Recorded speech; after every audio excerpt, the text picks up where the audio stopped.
So welcome guys back to my YouTube channel. We're looking at this course that has to still do with an Asian boycott. This lady is coming out, an Asian lady, and she's coming out to say that you see it's not proper that the black community is treating us unfairly by the result of one person's action. And she's saying that we are not all Asians, that they may be Chinese, Koreans, Indians, different kind of people, but you can't treat all of us the same.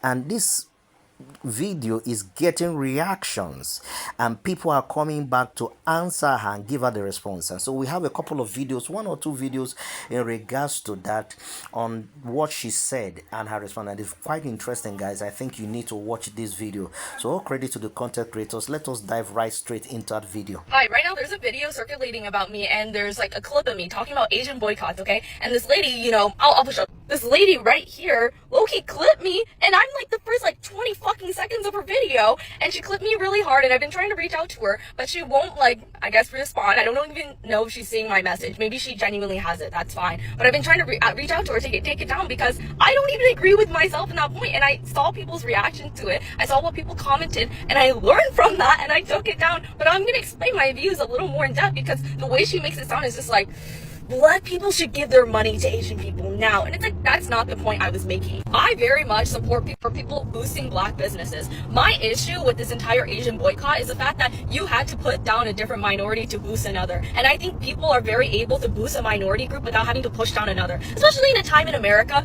where, minorities are all kind of really suffering right now with the current administration we have. To push down another one just to boost another one doesn't seem fair or really that great when you could have just boosted them on their own. Especially because this whole rich house situation is just a really good demonstration of like racial discrimination. Okay, Ray Chow really took it to an extreme, but these people who are boycotting Asian businesses aren't even boycotting businesses that have shown extreme racism towards the black community as well. Like, if you were boycotting Asian businesses, you should be boycotting Walmart. You should be boycotting a bunch of different businesses, like Macy's as well. There's a bunch. You can search them up because they've had multiple lawsuits where they've been trying to prosecute people for shoplifting, accusing them of a crime that they didn't commit. There is so much examples of racial discrimination from these mega huge corporations, and that some of these people are still buying from, and yet want to boycott Asian businesses that may not necessarily actually be racist or perpetuating this racial discrimination.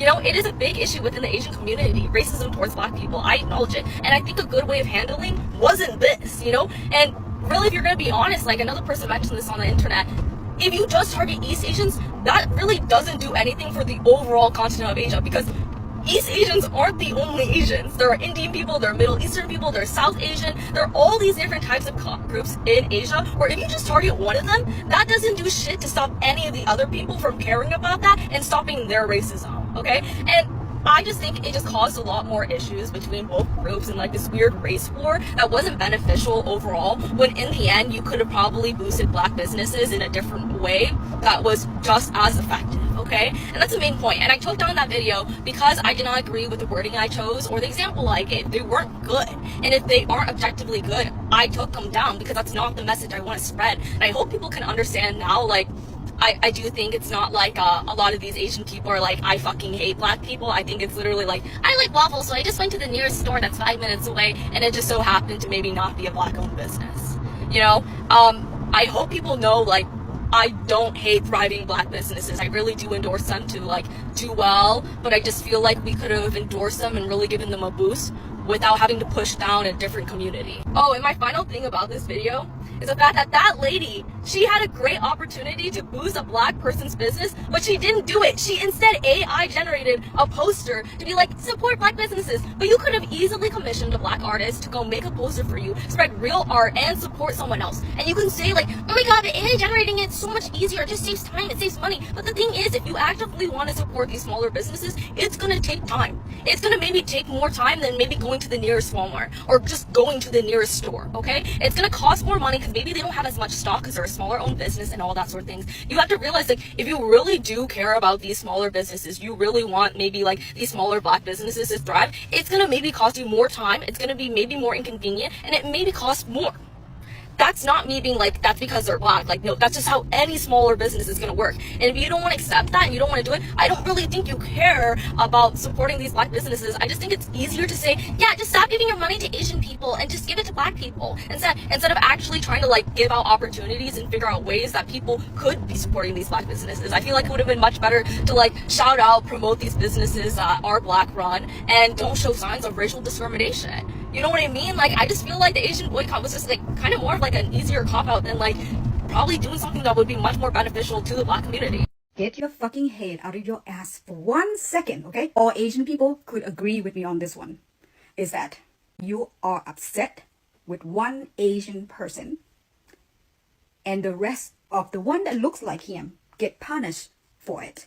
That's the questions that we're asking. It's not because, oh my God, we're losing a business that you're not going to stop with us. No. The question is, why do you punish people that look like Chow? That's it. Because we asked that questions, you went into, oh, so the boy was innocent. No, we're not saying that we're not grieving for the loss of Cyrus. We're not saying that we're agreeing with Chow. We're not arguing about anything in that matter. But we're asking, if you're not happy with Chow, go punish Chow. Why do you targeting collectively because we look alike? What? And because we asked that, you think that we're okay with shop owner to kill a young innocent man? Now, that's projection, sweetheart. That's not coming from me. I grieve and I feel mourn the loss of a life. Okay? No life should be lost. That's it. I'm not arguing about that. I'm saying Asian people out here are asking, why do we get punished? Because you're not happy with one person that looks like us. And since you're not gonna get it, I assume that because you're operating through the emotion, okay? It's high right now, I get it. Let me cradle you for 1 second, okay? So here we go. Imagine this, okay? There's a family, okay? Mom, dad, and 5 children. 4 live out of state, in school or whatever, live their life. A youngest one live with parents. All 5 of them get access to support funding from the parents. One day, the youngest one stole dad's watch and sold it. Dad found out, got upset. He freezed all the bank account. And then other children call and say, what's up with the bank account? I can't access. And dad say, well, I'm upset with your brother. He stole my watch. And now the 4 children are asking, okay, our younger brother stole your watch. We had nothing to do with it. But why we're prevent from accessing to the fund? Because the older kids asked that question, dad immediately went into, oh, so you agree that your brother has the right to steal my watch and sell it? That's not what they say. They said, why is it one person's actions affecting us? That's the whole point here. So y'all, if you're participating or hesitant on participating in, the boycott of Asian businesses and things like that, well, I just went to a black owned nail salon in the 757 nails. I got my feet done, but I'm not going to show you guys my feet. But I would say if you're hesitant, that speaking from my experience that I just had, that you really don't know what you're missing out on. Like, the environment and just the vibe and kind of like the girlhood, even the boyhood, because there was a man in there that we were all talking to as well who was getting his feet done and everything. You could tell. But like I was saying, you really don't know what you're missing out on, because I got my nails done at an Asian salon in May for my graduation, and this time I was getting my nails done for vacation, and totally different experiences. The only time I really talked when I was at the Asian salon is when I was speaking to another black woman who was just asking me why I was getting my nails done and things like that. But today, even though I'm not really a social person and my social battery drained, I could have been quiet if I wanted to, but participating in the conversation and, it's kind of like what you see in movies when you're at a hair salon where people are talking to each other and everything. It was like that. and it was so nice. Like, everybody's talking about like why you're getting your nails done, where'd you go to school, and just talking about their lives, what we're into, like true crime and all of that, and Love Island, like just all like very girly, fun, just exciting things. And like I said, even the man was like participating in like, okay, this is how you do this is how you do that, and all of that. And it was just so fun. And I didn't even realize until I was talking to my boyfriend after that, like, I was like, oh, I had a really good time. And he was saying like, oh, it's probably because like there was no language barrier. And I'm not gonna put a language barrier like as a reason why there's not community, but you know, it's just a fact. Like, usually when you're in Asian salons, they're talking to each other in their language, and sometimes you don't know if they're talking about you, low-key, and sometimes it does feel like that. But then also they're not talking to you, whether that's because of the language barrier or not. But when I was at this black owned salon and all woman workers and just very good vibes, like, we were all able to communicate and talk. Like, the person who was doing my nails was personally a white woman, and then half my feet were done by a black woman, but it was still just so nice and so fun. And I didn't even realize that we could have this type of community, and like I said, like this girlhood and like this self-care moment. And yeah, I would definitely say if you're hesitant, then you know, just start off small. Like, you don't have to go and spend a band at, like, you know, at certain places and things like that. Like, start off with something small, like getting your feet done, no painting on it, like just strictly just like a pedicure, manicure, whatever, and see what the vibes are. And I think it's going to be a way better experience than what you're probably experiencing now. And yeah, we got this, and I'm definitely going to keep this up. All right, guys. Asians are becoming smart. They're burning down their businesses so it won't be taken over by black people.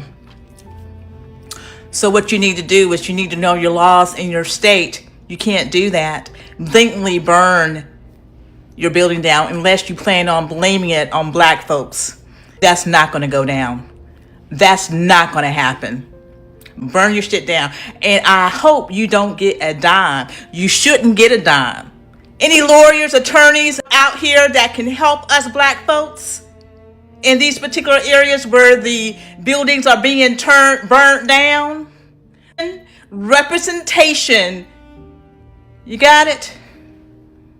Welcome back, guys. You've seen what these Asian ladies and the points that they are trying to make. One of the videos we watched, the lady was simply saying that she's not against, you know, black businesses, but she's of the opinion that you don't need to tear down one business to build up another, that you could both, you know, build both Asian businesses and black businesses simultaneously by encouraging the Asian community.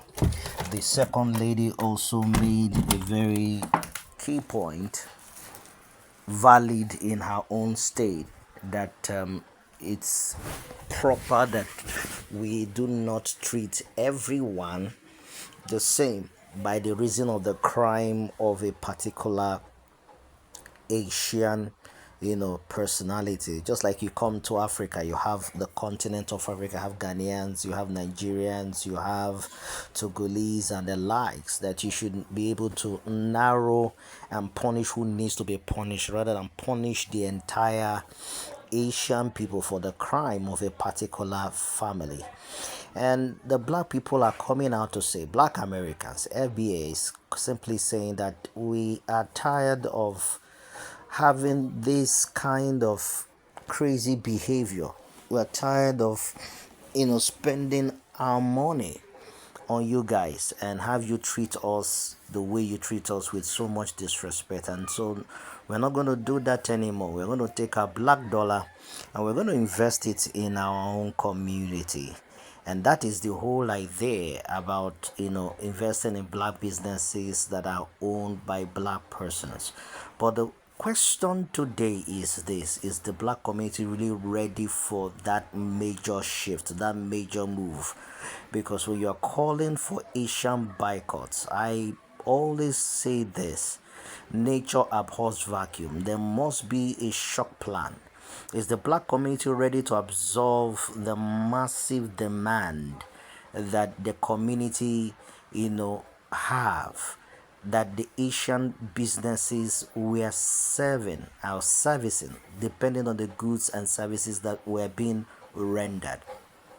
And like some of the videos we showed, some of you all are not really fully ready for that massive takeover of those capitalist market and the demands. And so it is important that when such major moves are made, there must be a fallback plan. There must be a plan A, a plan B, a plan C.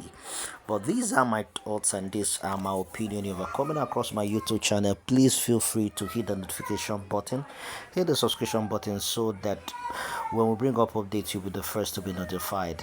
All credits to original content creators. So let's know your thoughts and comments. Let us hear them in the comment section. Trust to see you on my next video.